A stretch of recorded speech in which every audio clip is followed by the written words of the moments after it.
ఎటువైపు నుంచి వచ్చినా మనసు బలంగా ఉండడానికి భక్తి కారణమవుతుందని మాట్లాడిన వారు రామకృష్ణ పరమహంస. అది అందుకున్నారు వివేకానంద. దానికి అలా ఎలా అని అడిగాడు పక్కన ఉన్నవాడు. చెప్తా అది కూడా. వెంటనే కథ అయిపోయారు. ఈ నుండేవో ఆ బుర్రవా కథలు మరి. వెంటనే అన్నారు, వెనకటికి బట్టలు నేసి ఆయన ఒక ఆయన ఉండేవాడు మగ్గం మీద.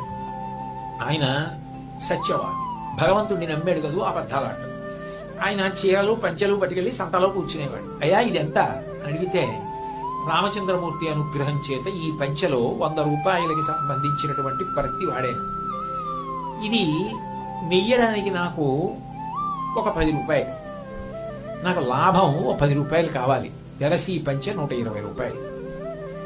ఆయన చెప్పిన దాన్ని బట్టి ఎవరికి అబద్ధం కనబడేది కాదు. రామచంద్రమూర్తి అనుగ్రహంతో 100 రూపాయలు పట్టి వాడా. రామచంద్రమూర్తి అనుగ్రహంతో దాని శ్రమ 10 రూపాయలు. రామచంద్రమూర్తి అనుగ్రహంతో 10 రూపాయలు లాభం.